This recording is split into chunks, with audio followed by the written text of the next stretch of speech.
నెల్లూరు నగరాన్ని క్లీన్ సిటీగా మారుస్తామని మంత్రి నారాయణ తెలిపారు. కూటమి ప్రభుత్వంలో ప్రజా సమస్యలను త్వరగా పరిష్కరిస్తున్నామని చెప్పారు. నెల్లూరులో మంత్రి నారాయణ ఇవాళ ఉదయం ఆకస్మిక పర్యటన చేశారు. ఉదయం 5:30 నుంచి క్షేత్రస్థాయి పర్యటన ద్వారా వాస్తవ పరిస్థితులు పరిశీలించారు. 52వ డివిజన్ రంగనాయకులపేటలో పర్యటించి ప్రజా సమస్యల గురించి అడిగి తెలుసుకున్నారు. గోపురం వీధిలో పారిశుద్ధ్య సమస్య ఉందని స్థానికులు తెలపడంతో అక్కడికి వెళ్లి తనిఖీ చేశారు. నెల్లూరు కార్పొరేషన్లో శానిటేషన్ పై మంత్రి నారాయణ స్థానికుల అభిప్రాయాలు అడిగి తెలుసుకున్నారు. నెల్లూరు నగరాన్ని క్లీన్ సిటీగా మార్చేలా ప్రణాళికలు సిద్ధం చేశామని మంత్రి నారాయణ పేర్కొన్నారు.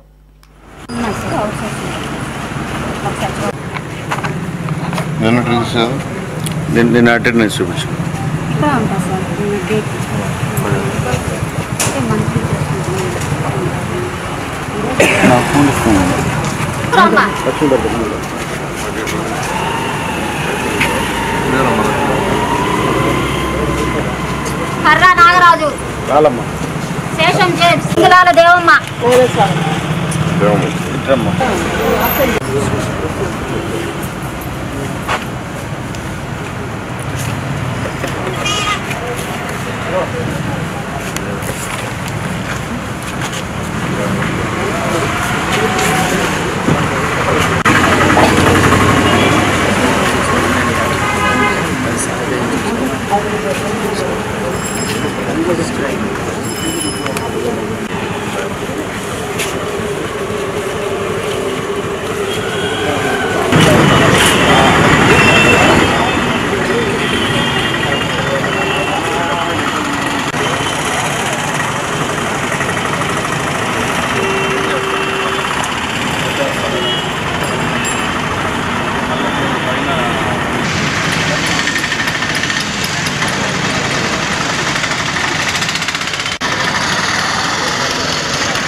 ఇల్లు ఇచ్చారు సార్, నాకు ఇల్లు ఇచ్చారు, ₹10,000 ఇచ్చారు సార్.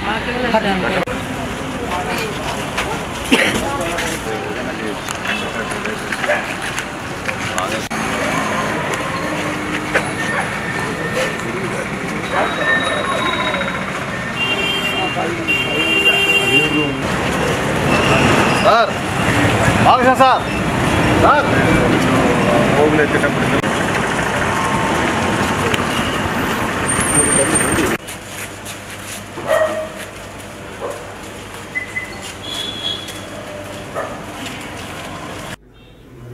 50, 51, 52, 48 ఈ యొక్క డివిజన్లో యాక్చువల్గా పర్యటన జరిగింది. మెయిన్గా శానిటేషన్.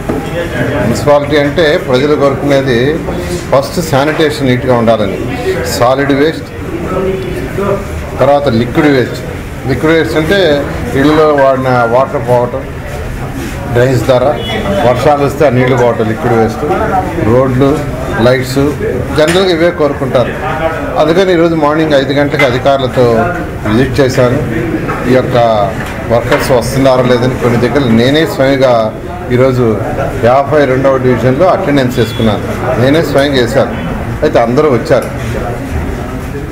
ఈరోజు ఇప్పుడు యాక్చువల్గా అన్నా క్యాంటీన్లో నేను యాక్చువల్గా అధికారులు, ప్రజాప్రతినిధులు యాక్చువల్గా స్వయంగా బ్రేక్ఫాస్ట్ చేశాం.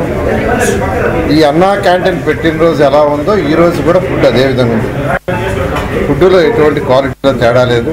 నేను ఈ అన్నా క్యాంటీన్ ఫుడ్స్ అప్లై చేస్తున్న ఆ యొక్క ఏజెన్సీని నేను ప్రత్యేకంగా వాళ్ళని అభినందిస్తున్నాను. ఎందుకంటే స్టార్ట్ చేసిన రోజు ఏ విధంగా ఉందో అదేవిధంగా 2014-19లో కూడా ఎన్నా క్యాంటీన్ స్టార్ట్ చేసాం. అప్పుడు క్వాలిటీ అంతా అలాగే ఉంది. అదే శానిటేషన్ ఇంకొకరు మెరుగుపరచుకొని యాక్చువల్గా వాళ్ళకి ఆదేశించడం జరిగింది. టైమింగ్స్ కూడా స్ట్రిక్ట్గా మెయింటైన్ చేయమన్నాను. టైమింగ్స్లో కొద్దిగా ఆలస్యం అవుతుందని యాక్చువల్గా నా నోటీస్కి వచ్చింది. నేను ఇక్కడికి వచ్చి కూడా గమనించాను. ఏ టైమింగ్స్ అయితే ఆ టైమింగ్స్ ప్రకారం ఇక్కడ స్ట్రిక్ట్గా జరగట్లేదు. ఇప్పుడే ఆ యొక్క ఏజెన్సీ యొక్క వాళ్ళతో మాట్లాడాను. అదేవిధంగా town planning director of municipal administration Harinarayana గారితో కూడా ఫోన్లో మాట్లాడాను.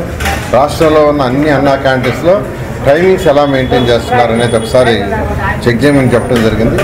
ఈ అన్నా క్యాంటీన్స్ని ఆ రోజు 2014-19లో ముఖ్యమంత్రి గారు ఈ శాఖలో ఇచ్చి ఈ అన్నా క్యాంటీన్స్ పెట్టండి, ప్రతి పేదవాడు కేవలం 5 రూపాయలకే చక్కగా మంచి భోజనం చేయాలి, భోజనం చేయటమే కాదు వాళ్ళు తినే ఎన్విరాన్మెంట్ కూడా చాలా చక్కగా ఉండాలని నాకు ప్రత్యేకంగా ఆదేశాలు ఇచ్చారు. ఏదో రేకులేసి భోజనం పెట్టడం లాంటి అక్కడ తాటా షెడ్ వేసి కాదు చేయమంటే ఆ రోజు దీని మీద యాక్చువల్గా ఎంతో ఎక్సర్సైజ్ చేసాం.